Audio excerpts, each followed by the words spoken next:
By the dozens. You don't see many frogs now, do you? No, but I was thinking of having another look at the land up there, and there's one big pool where there was hundreds of frogs. Really? So your parents then grew enough to get you by on in root crops, did they? Well, no, that wouldn't do.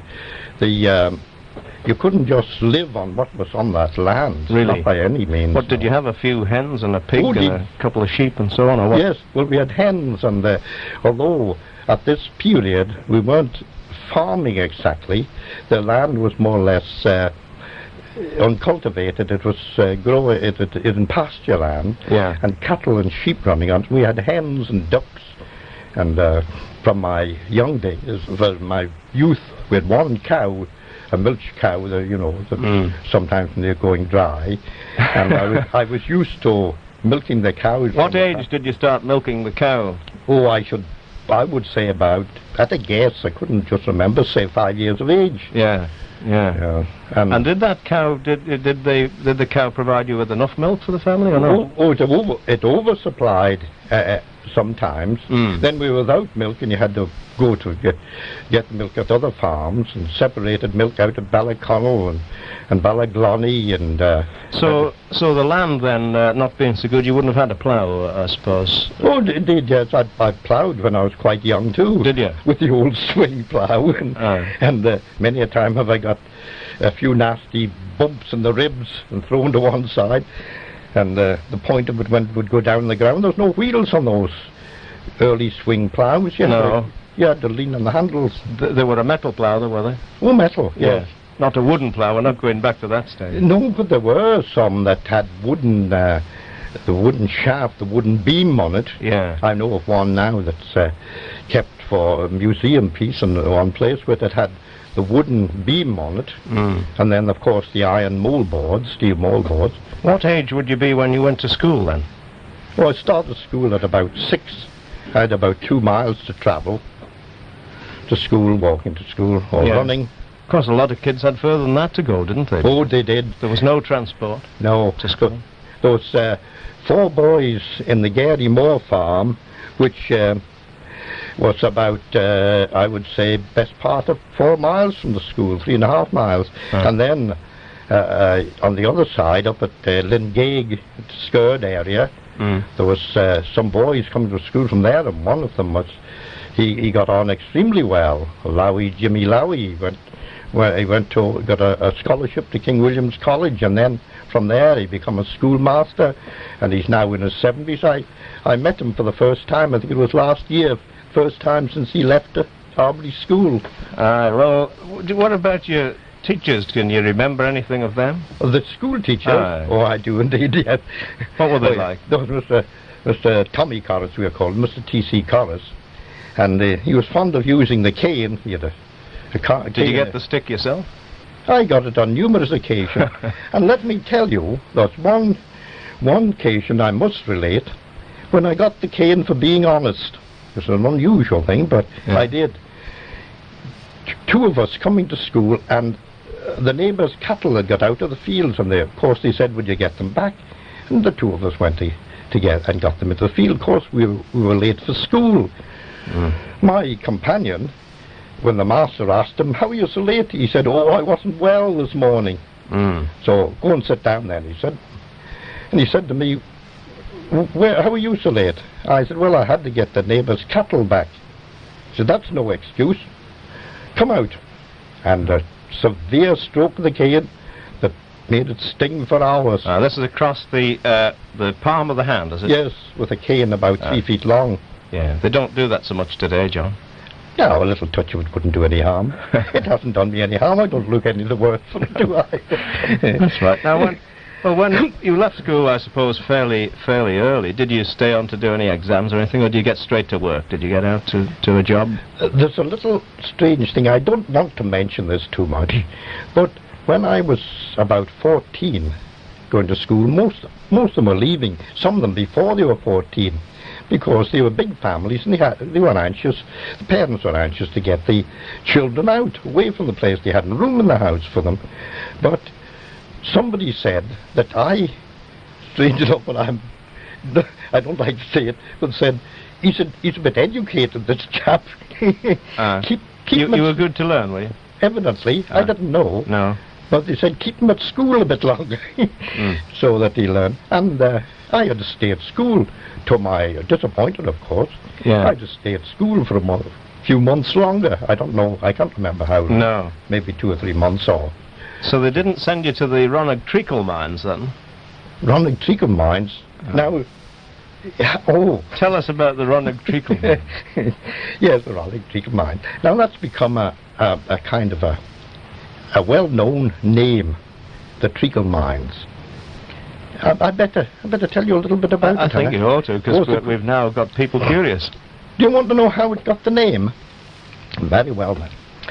Now remember, this period, and I'm going back to just prior to the 1920s, see, when there was few motor cars on the road, and they were horse-drawn Kelly cars, as they were called, or traps, which could carry about 6 people or 8 people up through the country and they were going to Peel. That'll be a wooden vehicle with 2 wheels and 2 shafts for a single horse, is it? That's you're quite right. 4 wheels, of course. 4 wheels for the double horse. Aye. Double horses. What was the difference between a gig and a trap? What were they? Well, they weren't used for the visitors at all. No. That was just a farm implement for getting the farmer and his wife to town or whatever it was. Yeah. The governor's car, no? But the Kelly cars, they were coming from Port Erne and Port St Mary en route to Peel on a pleasure trip, practically every day, fine days.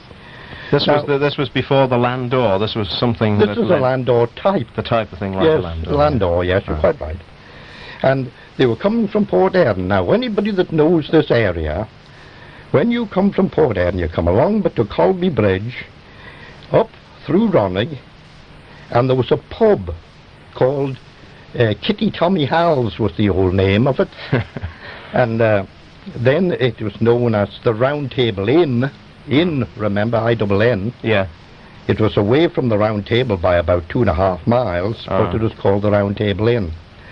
And strange enough, a chapel was built 10 yards away from it across the road. So you had religion as well as this other business, whatever you care to call it.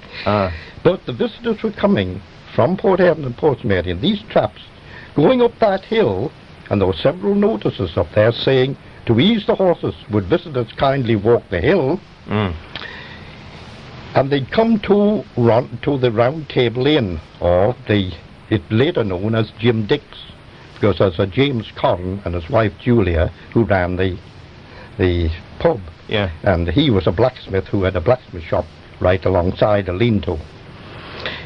They then had to go on the longest stretch of road in the Isle of Man without a building of any sort, a shed or anything, alongside of the road for 6 miles. Yeah. The longest stretch of road in the Isle of Man. You may consider other things and other stretches, but this is the longest one. From Kitty Tommy Hal's or the Round Table Inn to Derby. Oh, yes, yes. Now, there wasn't a shelter of any sort there. And imagine the visitors coming up to the Round Table Inn, having some refreshments there, perhaps 2 or 3 pints if you wish, or should I say, being a temperate man, should I say some ginger beer, 3 or 4 bottles, and then set off, walk the hills, and not a place of convenience or toilets on the whole road. Now use your own imagination. So, not even a tree, was there? Or there'd be 1 or 2 trees. I can't recall of any trees. No. There was no plantation. This is getting interesting. Go on, John. So yeah, well, they come to the Ronnig Treacle mines, or the quarry. It wasn't called Treacle mines at that time. So they said to the driver when they were coming up the hill, "Excuse me, is there any conveniences or any toilets about?"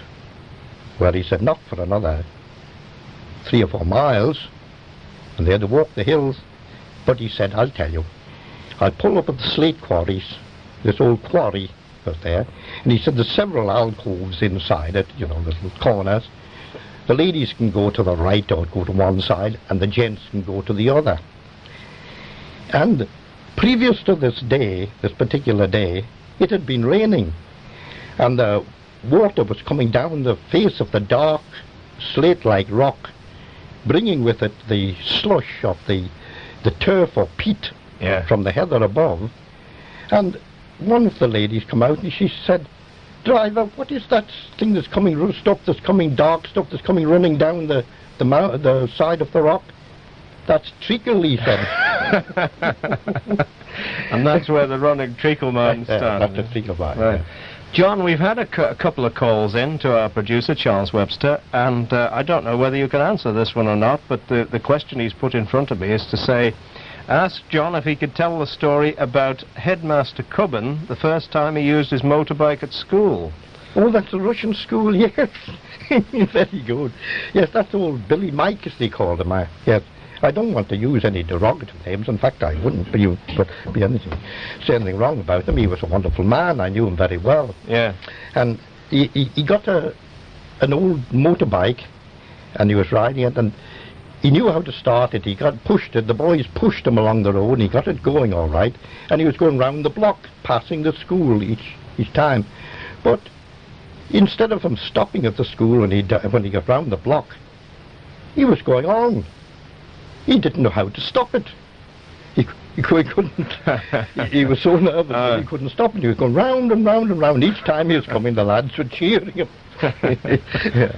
Oh, eventually he stopped it by falling off or something, did he? Oh, well, it ran out of petrol, I think. Right, well, let's move on then from your school days. And when you went to work, what did you start to do first of all? Did you go into farming at all? Well, in the very first thing I done, I was a shepherd boy on the mountains for a chap the name of Jack Payne. He was a Cumberland man. He'd come over and to the Quilliam up the top of Ballamorder and top of Ronnick, and he had the South Barrule, Lanagore and Cronkenary Lair, plus Skird Farm, Ballamona and the Quilliam. I lived up in the Quilliam farm for a while. I was a shepherd boy in the mountains for a short time. Very interesting thing. So I'm quite used to sheep. I'd been used to sheep and things from my early days anyway. I presume most of these upland farms in any case could only have sheep. They weren't agricultural ground.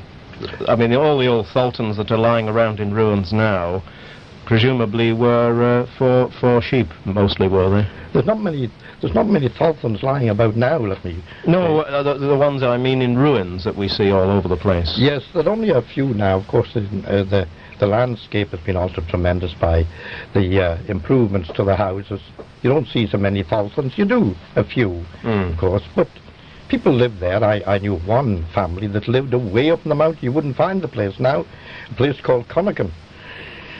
Nancy and John Ratliff. Well, the thing that I always think about these places, I mean, if you go down to the Thaltywill area, say somewhere like Bollaskellia or Cramig, if any of the children were ill there, I mean, what were the chances of getting the doctor to them? They must have been very, very difficult, wasn't it? It was. Of course, you had to go by the trap, put the pony in the trap, and go into Ramsey on one occasion from Ballath. I could refer to several cases from Ballath. For instance, when some of the family were ill, they put the pony in the trap and went into Ramsey and either collected the doctor, or the doctor had then to put his pony in the trap and go out to them, perhaps 10 or 12 miles. Yeah. Well, John, we've started getting some calls in. Incidentally, if you'd like to call us on the family phone in this morning, the number to ring is Douglas 24144, and we're going to start taking our calls now because we have our first caller on line 2. Hello? Hello. Good morning. Good morning. I'm Beryl Jones here from Kirkmichael. Beryl Jones from Kirkmichael. Yes. Could John tell us the name of our bungalow, please? Oh, the name, yes. Spell it out for us. B-A-L-L-A. Balla. K-I-N. K-I-N. N-A-G. Ballakinnig. Yes. What about that, John? Oh, yes, that's it. Now, Bala, I know that place very well. Yes, Ballykinnig, very nice little place too. I'm not quite sure if the lady that's speaking at the moment probably will. I hope she'll have the kettle on the hob the next time I go out to Kirkmichael. I knew the first caller in would be a lady because John is a ladies' man, you know. Oh, yeah. Oh, don't tell them that. Anyway, Ballykinnig is Kinnig, Bala is farm, and Kinnig comes from a personal name, probably a corruption of, slightly corrupted from an older name of the Kinnags. It's not the play. It's not a description. No, it's a person's name. Personal name, yeah. Personal name. Yes. All right, is that all right for you, Beryl? Yes, thank you very much. Okay, now. Thank you. Bye-bye. Bye. That's our first caller on the family phone, and this morning on line 2 we had there for a call from Kirkmichael. We'll now call up line 3. Hello. Hello. Hello, good morning. Good morning. A question for Mr. Quilliam, if I may. Yeah. The word close, C-L-O-S-E, is often used in Manx names, and I wonder if it has a Manx meaning, or is it been borrowed from the English? Yes, that's a very nice, yes. I'm glad you've mentioned that one because there's so many called close. Yes, it is from the English. It means enclosure, a place enclosed. I see. Simply means that, yes. And you get quite a number of that. What is are you referring to any particular one? No, I've just noticed it in many of the Manx names and wondered if it had any special Manx connection. No, it refers to an enclosure. Yes, right. Yeah, that's right. Thank you very much. Thank you very much, line 3. Yeah. Well, we're still going on the calls, so we now take a caller on line 1. Hello, good morning. Good morning. Good morning. Hello, Mr. Quilliam. Hello there. Hello, we were talking to you in Castletown just before Christmas. Oh, you did, yes. About the bricks that were in the base, and the foundations, rather, of the Fort Anne, that had the 3 legs of man on, the very, very heavy bricks. Do you remember? I do. Yes, Did you ever find out where they came from? You come from Portnahinshire, if I remember. I'm from Portnahinshire, land of Spud yes. And your husband's attached to the fire service, so. Yes. Yes. Very nice. A good memory, this fella. I have, yes. So I have a good picture. Now, these 3, I went up to the Fort Anne, and I didn't like to pinch a brick, because I don't do that sort of thing, but I did go round and have a look, and, you know, strange enough, I couldn't find one. So I'm coming out someday for your brick with the 3 legs of man on. Yes, you've got one over there. I have one here. You have. Is it the same size as an ordinary brick, or are they bigger? Very heavy. Very heavy. Very, very heavy bricks indeed. Aye. But it has the 3 legs of man printed on it. Yeah. That's very interesting. There must have been quite a few of them there then, were there? There were quite numerous lying on the surface, so I thought, well, this might prove interesting. And then we met Mr. Quilliam afterwards. Yes. And we were all trying to find out where they were. There must have been some brickwork somewhere on the island. We'll have to make some inquiries into that. That's very interesting. It is, and it's very heavy. Yes. Well, I don't know if John knows a lot about brickworks, but bricks must have been made here for, what, 150 years or so now? A long time. It was before peel brickwork.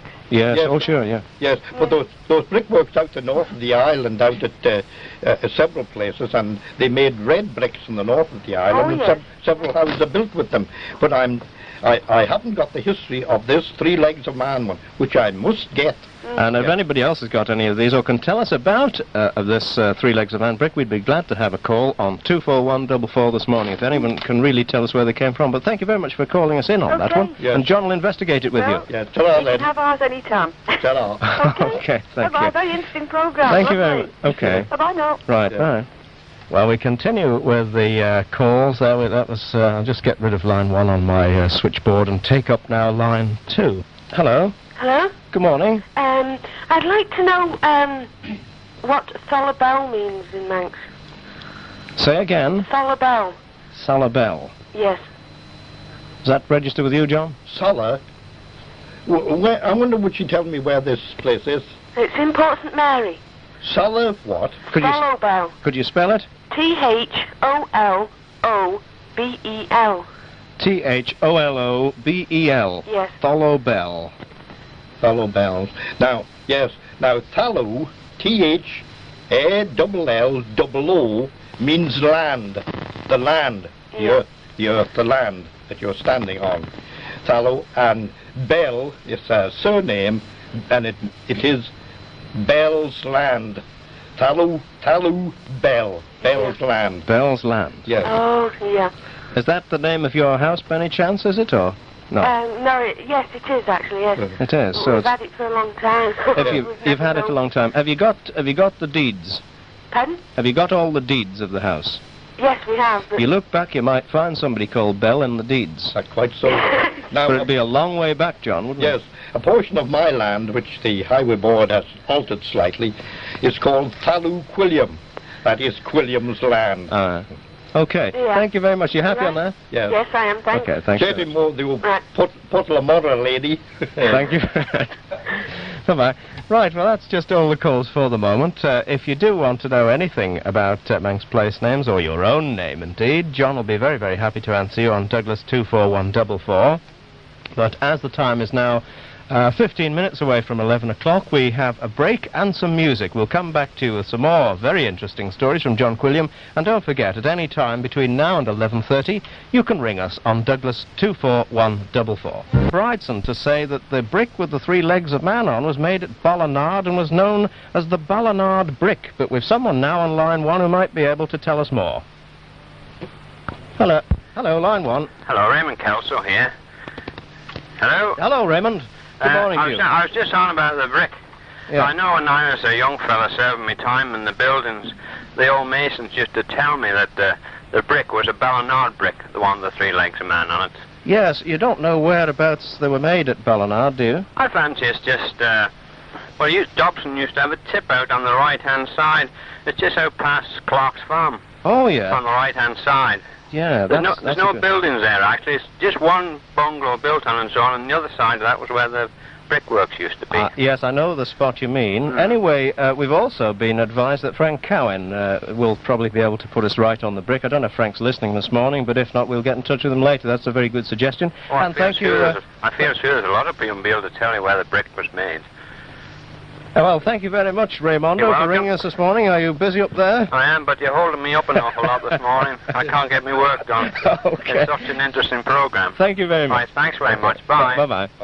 Raymond Kelso ringing us on the brick. We will probably won't be finished with this brick yet. We'll have more to say on it, but we'll take line 2 now. Hello, line 2. Hello, line 2. Line 2? Yes, you're line 2. Yes, is that Mr. Moore? No, but this is David Callister, and I've got John Quilliam with me. Who are you wanting to talk to? Oh, I wanted to talk to Mr. Moore. Mr. Moore. If he could tell me what are the meaning of cloven stones in Baldrine? The Cloven Stones In Baldrine. in Baldrine. Yeah. It's not Mr. Moore, it's Mr. Quilliam you're after. Oh, yes. Yes. Very good. If you're from Baldrine, very nice. The Cloven Stones are down on the shore by the sea in Baldrine, down towards Garwick, that area. And really, I don't know why. Of course, some of these old things of the Cloven Stones, they're split stone, and there's some history attached to them. I would fancy some of them mythical, because they don't, and I don't deal with these old mythical things very much. Do you not go into myths and ghosts No, and that? and I don't like the ghosts. You don't? No. You'll know a few ghost stories. Yes, oh, I do indeed, but I'm not a chap for ghosts. I'm not superstitious or anything like that. No. But nevertheless, there's quite a bit of history attached to the old Cloven Stones down there. And there's a cave down at there, a dark old cave where someone was hiding in. They're supposed to be old smugglers' caves too. Of course, there was a lot of smuggling down at the Isle of Man Yes. in the earlier days. Yeah. Yes, you're a bit interested in these Cloven Stones then? Well, these stones are in the garden, in our garden. In your garden? And the house is called Cloven Stone. Oh, that is down at Baldrine. Yes. Yes. Yes, quite a bit from the Garwick. I'm not quite sure if the old Cloven Stones is there. You've set us something to think about here this morning. Anyway. Given us a good idea. Something else to go and look into now. That's right. You take up another half an hour of my time. Okay, thank you very much anyway for calling. Thank you. Okay, thanks. Right. Bye-bye. Bye-bye. John, we've been asked by someone who didn't want to come on the line if there was ever an abbey at Abbeylands. Any news on that one? The very first church or abbey was at Abbeylands. The old monks or friars, whatever it was, first established their church at the Abbeylands. And that's why it's called the Abbeylands. Now, The monks, of course, they were in various parts of the island. You get the friars at the friary at the Ballabeg, and they were chiefly from the south of the island. But they first established their home at the Abilans. And someone was telling me, but I'm not quite sure it's correct, the foundation stones can yet be found up by the Abilans. But I'm not quite certain of this neither. Now, the old monks and friars, they dominated a lot of the Isle of Man. They had land in the north, in the east and west, and numerous names attached to the places. The Four Nobles was a place out at Foxdale, and out at Ballamannock, which means the monk's farm, out in the north of the island.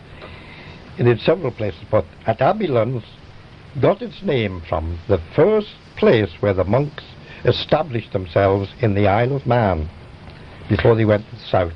Right, John, we're going to get back to the callers on the line now, and we're taking line 1. Hello? This line 1? You're on line 1. I wonder, could you ask John if he could give any sort of history of the Dum River? It drains the old Ballalog, it drains the old lake at Ballalog, and it was then turned into the monks' Great Abbey lands. I wonder, could he give any history of the Dum River? Yes, indeed I can. The Dum River was man-made because there's a huge lake there. It was lying in a hollow, and there was no outlet for the water to the sea. There was a man-made drain, or trench as they called it, from Ballown and the Great Meadow area and Ballalog. So anyone can see now that stream or trench going under the road at the now bypass and down by Balladoon, going out at Poolvash. Now the old name of that river is the Owen Vallew. Vallew is Dum, and Owen is river, the Dum River. The Dum River went alongside of an inn called the Plough Inn. The Plough Inn. It's a cottage affair now. This stream is called Dum because there's no more movement seen in the water. It doesn't seem to flow at any point until you get to Poolvash at the outside. So this is a man-made stream draining the water from that great lake at Ballalog. Now remember, the name Ballalog is the lake farm. Balla is farm and Loch is lake. So there was a big lake there and a farm on the edge of it at one period. And that they had a pub there alongside the road going into Castletown. There was a lot of pubs, though, wasn't there? Yes. This was called the Plough Inn, or an inn, I should say. Yeah. Okay, thank you very much for calling us. Okay, thanks very much, then. Bye-bye. Bye. Yes, we're very, very hot on the telephone lines today, and we're going to take another caller who's been on the line for a little while waiting for us now, and he was told he was on line 1. Hello, you're still Hello? there? Oh, yes. It's a lady. Yes. I'd like to ask Mr. Quilliam if he can tell me the origin of the name Gawn, the surname Gawn, G-A-W-N-E. Yes, indeed I can. The name Gawn, Mac E Gowan. Gowan. A Gow, G-A-A-U-E. A Gow is a smith. Oh, yes. Or blacksmith. Well, of course, if it was a blacksmith, he'd be a Gowdoo. Gowdoo? Yes, a blacksmith. Yeah. But a Gow is a smith. Old John Neen in the Currachs was called John the Gow. Yeah. John the Smith, the blacksmith. Yeah. But the name Gawn has come from Gowan. Gowan. Gowan, yes. Of the smith.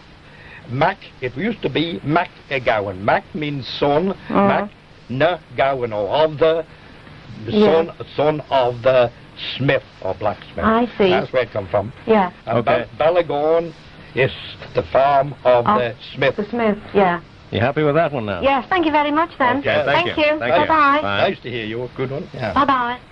You're listening to the family phone-in, and our guest on the programme is John Quilliam. We're taking calls on Douglas 24144 on anything Manx. If you want to make the questions controversial, John is quite prepared to take up anything you want to throw at him. But we now take a caller on line 2. Oh, no, we don't, he says. It's gone. We're going to try for line 3. Hello. Hello? Hello, Line Hello? 3. Good morning. Line 3 here? Yeah. This is Mr. Corrin. I didn't want to know my name. It would be interesting to know what the Corrin origin is for Mr. Quilliam. But the main thing was to go back to when he first started his program about, I was very interested in the way he said everybody lived on small holdings and everything like this. I'm a member of the Farmers Union. Yeah. I did a survey in the early 60s, and I found that in the Isle of Man, if we had the means of blast freezing our own crops so that we would have our own things right through the year, we could virtually be a self-supplying nation completely, and all they would need is a bit of reorganisation amongst the farmers and have a bit of more cooperative activity. That's all the one of the things. Do you mean to be self-sufficient? You're talking about self-sufficiency. Self-sufficiency, because he started talking about it, how it used to be in the old days. It is possible now, and as I say, if you'd like to just pass a name, mention on what Corrin means completely, I'll be very pleased also. Well, we deal with Corrin first, shall we, John? Yes, we shall. Yeah. He's chosen a name that I cannot get back to the early history of it. It was spelled different, C-O-R-R-A-N, and now, of course, it's come to this I-N at the end, Corrin. Yeah. Now, it was like Corain or something, was it, originally? Yeah. Now, I haven't got the original meaning of it. Now, that's one of the old Manx names. It's an old Manx name that I haven't got the real meaning of and an explanation of it. At one time, it was Macacurran, C-U-R-R-I-N-O-O-N,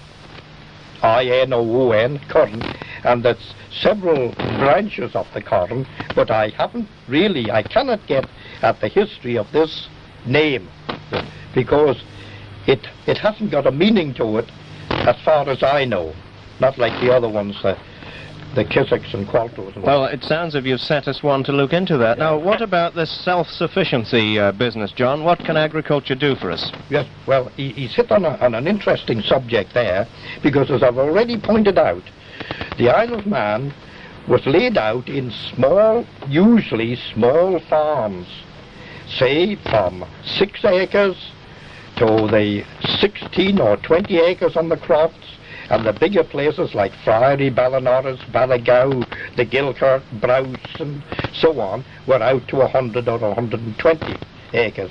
Some of them up to the heights of 150 acres, so that was a very big farm, where they had 7 or 8 manservants on the bigger farms. 5 was a common occurrence on the normal farm, and usually perhaps 1 or something on the small farms, 1 or 2. In the case of Ballyconnell, where at one time there was 2 manservants.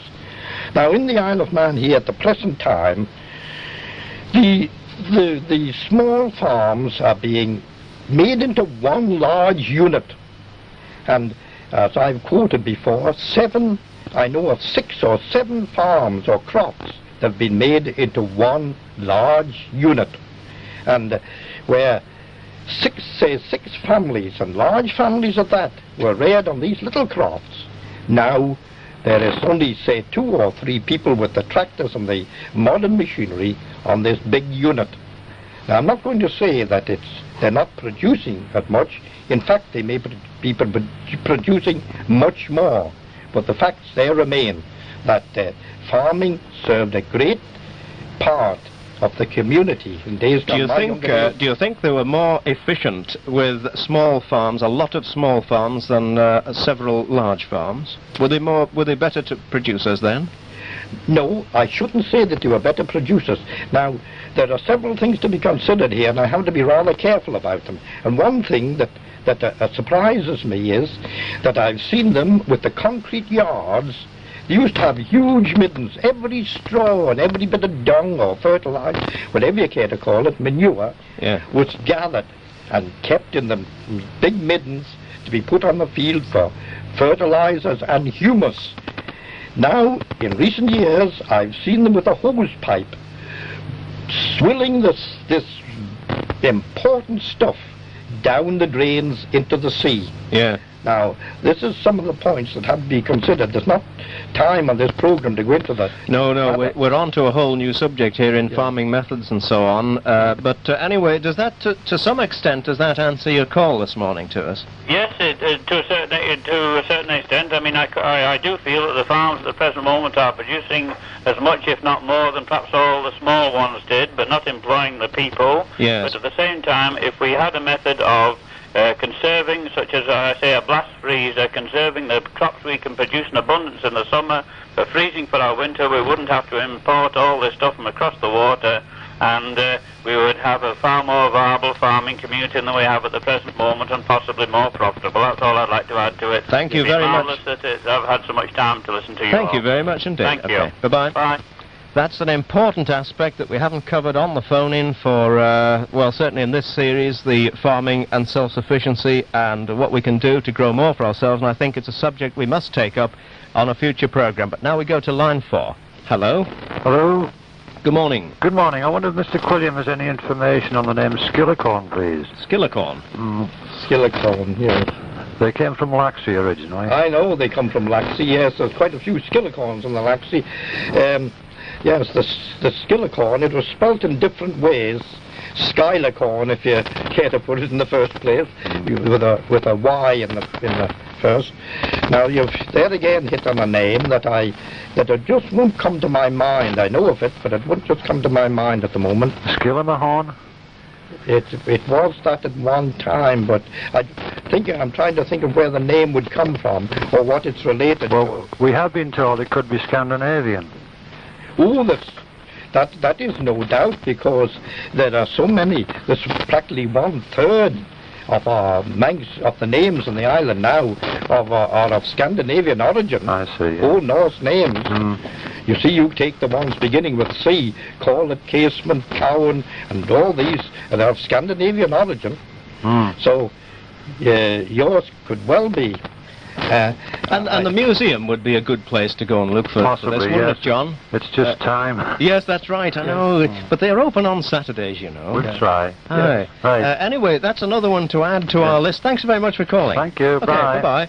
Yes, we're beginning to build up a list of unsolved queries for John here. The Cloven Stones, the origin of Corran and Skillicorn, and the old Ballinard bricks. Nobody's phoned us in to tell us about those yet, but we've got now, let's see, a caller on line 1. Hello. Good morning to you. Good morning. I wonder whether you could ask Mr. Quilliam the origin of the word skeet. Skeet? In Manx. Oh, going down to have a skeet? Yes. That's very nice. Yes, he's got a good one there. Oh, this was common in my younger days, because if anyone was coming to peep round, of course, they would have skeet. The skeet, of course, is, to those that are not aware of it, is somebody that comes round to peep, not a peeping Tom, but someone that peeps round the corner or comes to see what you're doing. He's a bit of a skeet. Not a pleasant person in that respect. They want to know something for gossip, I should think. And a bit of a skeet coming around. I've seen many skeets. In fact, it's not always a derogative name, because often enough it is said if somebody was putting corn or some unusual crop into a field, one of the other farmers would come along for a skeet, or for a look, or to gain a little more knowledge of what was being done. So it wasn't always derogative. But a skeet was a person that usually peeped round a corner, come for a look. Right, okay there. Are you happy with it? Thank my father very much. Okay, bye-bye. Bye-bye. Yes, there are one or two terms like that. One I asked John myself a couple of weeks ago, get a gate of him. Now, it's an expression that we only hear in the Isle of Man, and you gave me the answer to that, to get a gate of somebody, didn't you? Yes. Now, it was like to surround him, I suppose, isn't it? Yes, that's right. Yes, get at him. It's a case of get at him. Sure, have you got time for me to tell you a little incident about Get a Gate? Well, yes, sure, yes, indeed. Well, there was the sirs, if there's anyone who's listening, they probably will realise it, because some of them may know. There was a young man, probably about 12 or 13, on the farm, the farmer's son, and the quack butcher, that was the one that come to kill the pig, you know, and was dressed and put in the barrel. Wait a minute, a quack butcher? Well, I call him a quack butcher. He wasn't a butcher. He was a pig sticker, they called him. He cut the pig's throat. And then, of course, they scraped the bristle off the pig, and then it was quartered up or put up into sections and salted into a barrel. But the old quack butcher, I called him, George, he came to this farm, and the lad's father, the farmer, was deaf, very deaf. So George shouted to the boy that when the pig was on the trestles and all on the table out in the yard, ready for scraping with the sharp knives and hot water, he said to the boy, "Here then, take this knife and get a gate. That is to get at work." Yes, to get at it. Sort of thing. Yes. He said, "Get a gate." So the young fellow ran away to his father and shouted, "Oh, George wants a gate, Dad." What on earth is he wanting a gate for? And of course the old man come and he said, "What do you want a gate for, George? You shouted the young fellow, you wanted a gate." "No," he said, "not a gate. Get a gate of the pig." Well, that's the definition of get a gate. I mean, we have another caller now for us on line 2. Hello. Good morning. Could you tell me would you ask Mr. Quilliam what O'Grina Cree means, please? You can ask him yourself. He's here. Hello? Say it again. Could you tell me what O'Grina Cree means, please? What is? O'Grina Cree? Yes. O'Grina Cree, that is the song, is it you're getting at? Yes. That is it. Can you sing it, by the way? Just sing us a little bit of it, will you? Yeah. O'Grina Cree, O Velumerum, O'Grina Cree, O Velustouche. Very nice. Lovely. You didn't know you were going to sing this morning on the radio, did you? Isn't it nice to hear?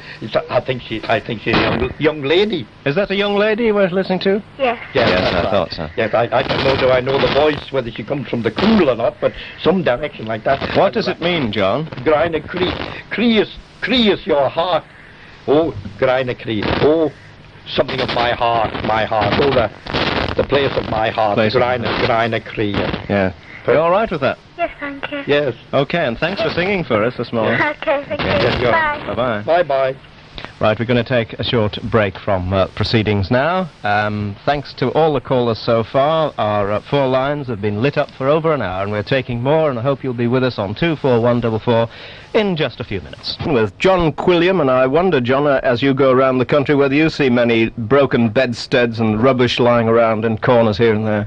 Well, I'm glad to say that on a lot of the country it's been cleaned up tremendous within this last year or two, and in recent days. But along the shores at Derby Haven, Langness, Strand Hall, and numerous places like that, there are these old polythene bags and the polythene squeezy bottles. Those things, yes. Lying along the shore, littering, and they look so ugly there. Yes. They're white and a kind of blue things, and they can't be destroyed by the water. No. The sea makes numerous efforts to break them up, but they can't. Of course, if we wait long enough till we run out of oil, they won't be able to make plastic products, and they'll die out anyway. They will, well, Right. Indestructible. I've lost me buttons. That's it. We go back now to our callers on the line, and waiting for us on line 3 is a gentleman who's going to tell us something about the cloven stones. Hello? Hello, line 3? Hello? Hello? Hello? Beg your pardon. We must have been mixed up on our switchboard or something here. Hello, are you there? Yes. You ready to tell us about the cloven stones? Oh, no, it's not me. Oh, we are really mixed up. Anyway, not to worry about that. Then you tell us what you want to tell us. Oh, yes, I will, David. I was cooking the breakfast this morning, and a shiver of fear went down my spine at the mention of the name Mr. T.C. Corris. He was my first headmaster at Murray's Road School. He was? And I remember the cane very well, but I must admit, the girls just got severely reprimanded. He kept the cane under the desk for the girls. Oh, shame. Yes, he did. Yes, he was very firm but very kind to the girls. Mind you, he did crawl back into the classroom afterwards, feeling thoroughly ashamed. And I think on a couple of occasions I really did deserve that cane. Yeah, what had you done to deserve it? Well, I used to be caught playing in the boys' playground instead of girls. I much preferred cricket in those days and kicking the football about. Quite right, too. Yes. If you remember, you perhaps can, then before the new Murray Road School was built, there were 2 separate playgrounds with a broken wall between. One was the girls, one was the boys. And of course, the headmaster would look out the window at playtime and who'd be in the boys' playground. Anyway. Apart from that... serve you right. I know. but I still believe that it's necessary, to be quite honest at times. Yeah. As Mr. Quilliam said, it never did him any harm, and I believe it. All right. Okay. But my grandmother now, she was a Minorca Laxey, Cooley, and my great-grandmother was a Starkey. Is there any origin on these names? What, Starkey? And one of my Aunt Coolies married a Quilliam from Ramsey, so there could be a family connection. Oh, yes. Are you good looking? Oh, yes. You know me, but you don't recognize the voice. No. Well, I'll know you later on, perhaps. Keep the home fire burning, and the kettle on the hob. Well, you know, It's interesting to know what the names mean, though, really, isn't it? I don't know whether we've got sort of time to pursue the family tree bit at the moment. No. Starkey, what would you say about that? Starkeys were from Ramsey. That's right. Big families of them from Ramsey. And I don't want to tell her what the Quilliams were, no. Not at the moment. No, it's a long story, the Quilliams. Well, yes, I can imagine. If we had time, we'd go into that. Anyway, thank you very much for calling us, and glad to know you didn't mind the smack with the cane. Okay. Bye. Bye-bye. Somewhere along the line, on one of the lines anyway, there is someone about to tell us about cloven stones, but we'll now take the calls, let's see, in sequence with line 4 first. And who we have on line 4? Who do we have? Hello. I was wondering if Mr. Quilliam could tell me the meaning of quain, please. Quain? Yes. I'm sure he can. Yes, Macaquain, yes. Now, you got these cues attached to them. Yeah, now remember, they're ones of quality. There's Q for quality as well, you know. You get Quilliam, Qualtro, Quine, Quain, Quiggin, and so on there. Not an awful lot of them, but they're peculiar to the Isle of Man. And a lot of them comes from the CW, perhaps, which cannot easily be pronounced. You get CW, like you get in Quilliam, William, CW. So, in that case, there's a Q substituted for the CW, which is quite feasible. And the quains would come from something, again, I'm not quite certain, the quains, no, Mac or something, and then be C, Macaquain or cane. Yeah. Forming the CW would come into a Q then, when it was come to Quain. I'm not quite certain of your name at the moment, but right. The Quains. But I know that they're from Derby. I knew the Quains. They've got a dog as well. Yes. That's not the Derby spook we've got. Yes, Derby spook. I used to go out to the old Derby tea fights. If I get a chance, I'll give you a bit of poetry on the Derby tea fights. And I don't know what age you are, but if I've had my 45th birthday. Remember, I've had my 45th birthday. So, if you're a bit older than that, I may know you. Right, thank you very much. Bye-bye. Thank you, bye. Bye. With some more callers still to take, in fact. Now we're calling in line 1. Hello? Hello? Hello, good morning. Hello, just staying on this name thing, I was wondering if Mr. Quilliam could tell me who came first, the Fargers or the Farragers? The Fargers or the Farragers? Ah, yes, she's got a good one there. The Fargers were first. It was Fargua or Macarriga. The Manx was Macarriga. Now, there's quite a lot of them in the Isle of Man. They're numerous, the Farragers, and they have been prominent people in newspapers, editors, and what have you. You go back to the early days when... Now, these were Fargers, remember? And where the Farrager come from, the Manx, like the Scotch, or even the Irish, roll the R's. The R is R. So, when they were saying Farga, when the R came, it was Farga. And that's how the Farrager came about. But the rolling of the R's, like the Scotch. the Manx have the tendency to roll the R's, not quite so pronounced as the Scottish do. Like the Scottish say, girl, girl. I can't get the roll of the R quite the same. Yeah. But it was Farger in the beginning, now Farger, or Macarrier.